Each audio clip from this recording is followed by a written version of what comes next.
నువ్వు చాలా లక్కీ అమ్మా. బుల్లెట్ 1 సెంటీమీటర్ అటు ఇటు తగిలినా చాలా ప్రమాదం జరిగేది. ఇలాంటి హిమోఫిలియాక్స్ ని చాలా జాగ్రత్తగా చూసుకోవాలి. చిన్న దెబ్బ తగిలి బ్లడ్ వచ్చినా రక్త ప్రవాహం ఆగదు. అర్జెంట్ మెడికల్ అటెన్షన్ కావాలి. కొన్నాళ్ళు ఇవిడికి అప్పుడప్పుడు కళ్ళు తిరగడం, బ్లాక్అవుట్స్ లాంటివి జరగచ్చు. 1 సంవత్సరం పాటు 24 గంటలు ఎవరో ఒకరు దగ్గరుండి చాలా జాగ్రత్తగా చూసుకోవాలి. నేను చూసుకుంటాను డాక్టర్. మీరు ఈ అమ్మాయిని పెళ్లి చేసుకుపోయేవాడిని.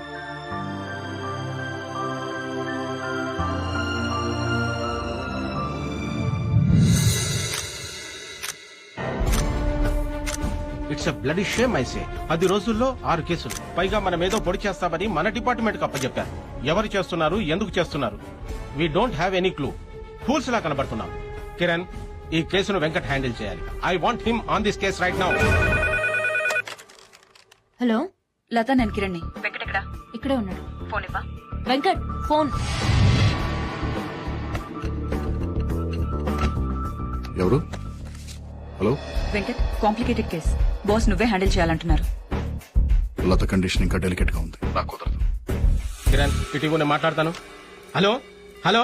పెట్టేశారు సార్. సార్, విత్ పర్మిషన్ ఈ కేసు నేను టేకప్ చేస్తాను సార్.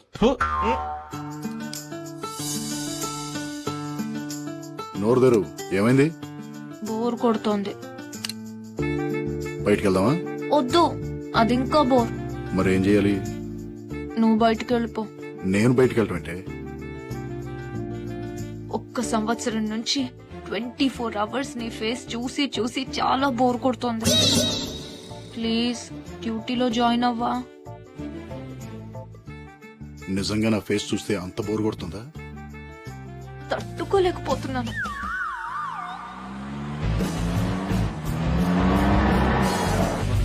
మార్నింగ్.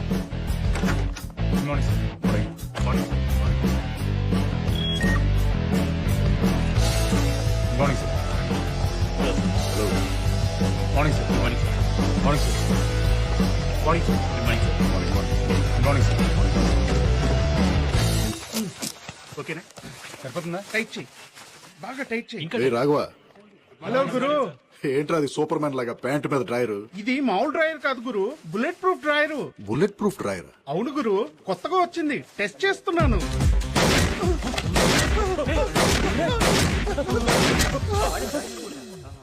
బానే పనిచేస్తుందిరా. నాకు కూడా ఒకటి ఆర్డర్ చేయి. What happened? Agent Venkat reporting sir.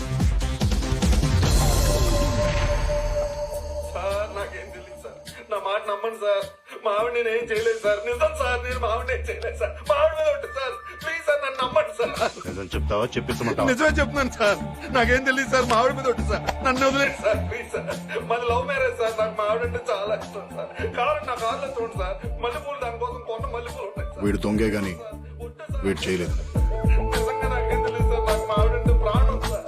మా ఇంట్లో ఒప్పుకోబడి నేనే తొందరగా తీసుకెళ్ళి పెళ్లి చేసుకున్నాను సార్. నిజం సార్, నా మాట నమ్మండి సార్. సార్, నాకు ఏ పాపం తెలియదు సార్. సార్, మా ఆవిడ నేను ఏం చేయలేదు సార్. నిజంగా తెలియదు sir. Sir please sir. Sir sir sir sir నిజం sir. Please sir. Sir sir. So no fingerprints, no DNA samples, no murder weapons, no clues, no motives, nothing, right? Nothing sir. Attacks అన్ని well planned, well timed and executed sir. Surgery చేసినంత perfect గా పొట్టలో నుంచి పిల్లల్ని తీసుకుని క్షణాల్లో మాయమైపోతున్నారు. Ambulance సమయానికి రావడం వల్ల లేడీస్ ప్రాణాలు మిగులుతున్నాయి. ఆ లేడీస్ ని క్వశ్చన్ చేశారా? క్వశ్చన్ చేసే పరిస్థితుల్లో ఆ లేడీస్ ఎవరూ లేరు. లేడీస్ ని చంపకుండా బేబీస్ ని తీసుకెళ్లి ఏం చేస్తున్నారు? అసలు అంబులెన్స్ లన్నీ కరెక్ట్ టైంకి ఎలా వస్తున్నాయి? విట్నెసెస్ గానీ పక్కింటి వాళ్ళు గానీ ఫోన్ చేస్తున్నారా? నో, అటాక్స్ జరిగిన మినిట్స్ కి అంబులెన్సెస్ వస్తున్నాయి. అసలు అంబులెన్సెస్ టైమింగ్స్ చూస్తుంటే ముందు అంబులెన్స్ కి ఫోన్ చేసి తర్వాత అటాక్ చేసినంత పర్ఫెక్ట్ గా ఉంది టైమింగ్. అంబులెన్స్ లన్నీ ఏ హాస్పిటల్ నుండి వస్తున్నాయి? EMRI 108. మా సర్వర్స్ లో ఉన్న ఇన్ఫర్మేషన్ ప్రకారం మీరు అడిగిన కాల్స్ ఈ నంబర్స్ నుంచి వచ్చేసారు. కాలర్ ప్రతిసారి ఫోన్ చేసి 9 నెలల గర్భవతి సీరియస్ కండిషన్ లో ఉంది అంటాడు. వాయిస్ రికార్డింగ్ బట్టి చూస్తే ఈ కాల్స్ అని ఒకే కాలర్ చేసినట్టుంది. కానీ వేరు వేరు ఏరియాలో ఉన్న కాయిన్ బూత్స్ నుంచి ఫోన్ చేయడం వల్ల ఆ మనిషి ఎవరో తెలుసుకోవడం కొంచెం కష్టం అనుకుంటా. ఆ వాయిస్ రికార్డింగ్స్ నేను వినాలి. ప్లే చేయండి. Okay sir. సార్, మళ్ళీ అదే కాల్. 9 నెలల నిండు గర్భవతి ప్రాణాలు పోయే పరిస్థితిలో ఉంది. అంబులెన్స్ కావాలి.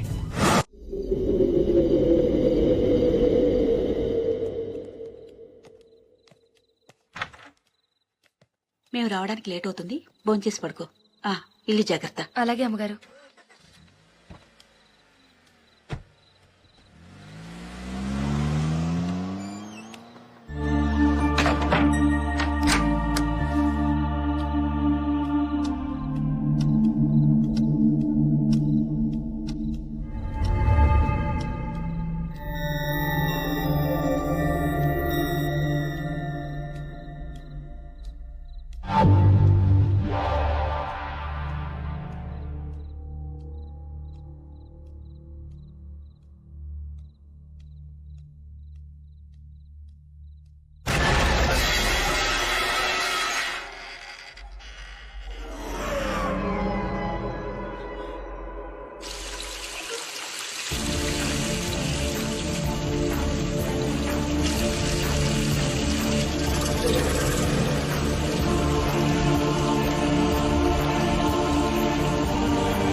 ఒకదాని ఉన్న చూసి భయపడతావా? దొంగ సచ్చినాడా? 10 ఏళ్లుగా ఈ ఇంట్లో డ్రైవర్ గా పనిచేశానే.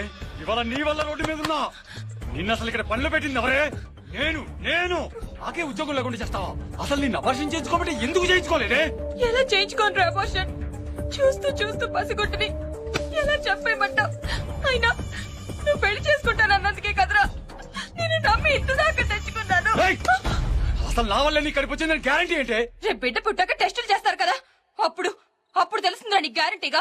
రే ముందు నువ్వు ఇక్కడి నుంచి పోతావా లేక పోలీసులకు ఫోన్ చేయనా? పోతాను.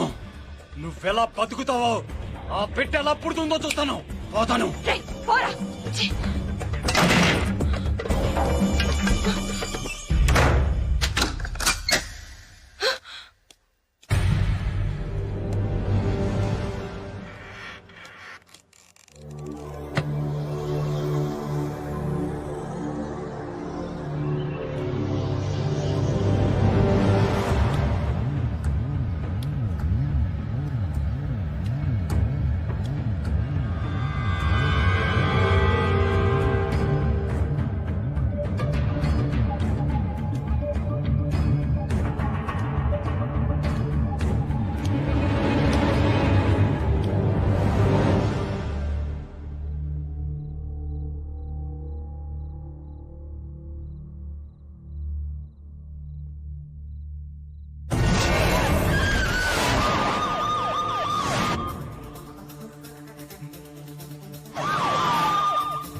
బ్యాగ్ ఓపెన్ చేయి.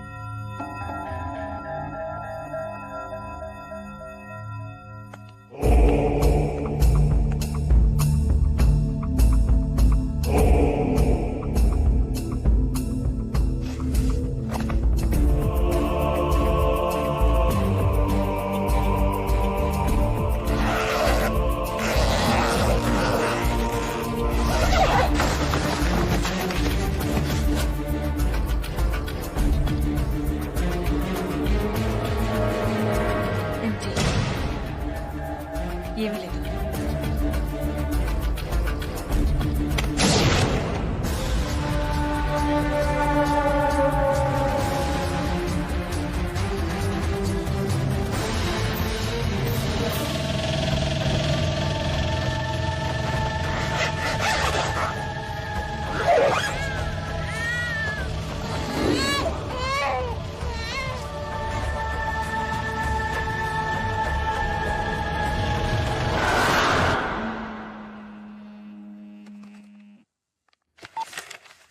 లత, కిరణ్ ఎక్కడమ్మా వాడు? ఫోన్ తీయట్లేదు. లాస్ట్ 2 hours నుండి ఇంట్రాగేషన్ లో ఉన్నాడు. ఏమైనా చెప్పాలా? ఈ రోజు డాడీ బర్త్డే. అమ్మా నాన్న డిన్నర్కి వస్తున్నారు. కేక్ తీసుకొస్తానని చెప్పాడు. గుర్తు చేద్దామని. తొందరగా రమ్మని చెప్పవా ప్లీజ్? చెప్తాను. Thank you. నీ పేరేంట్రా? నిన్నేరా అడిగేది. నీ పేరేంటి? చెప్పరా? రే, నన్ను చూడరా. చూడరా. చూడు. Stop it. ముందు మీరంతా బయటికి వెళ్ళిపోండి.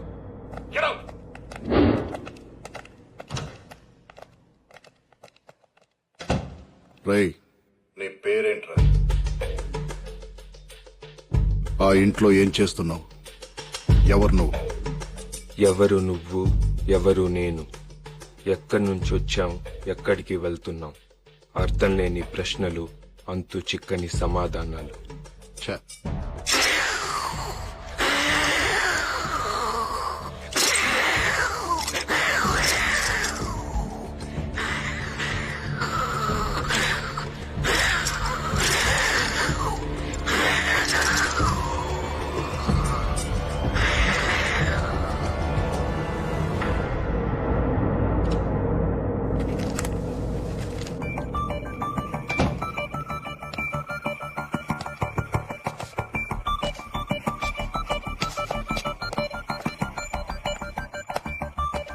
వెంకట్, లత ఫోన్ చేసింది. కేక్ గురించి గుర్తు చేయమంది.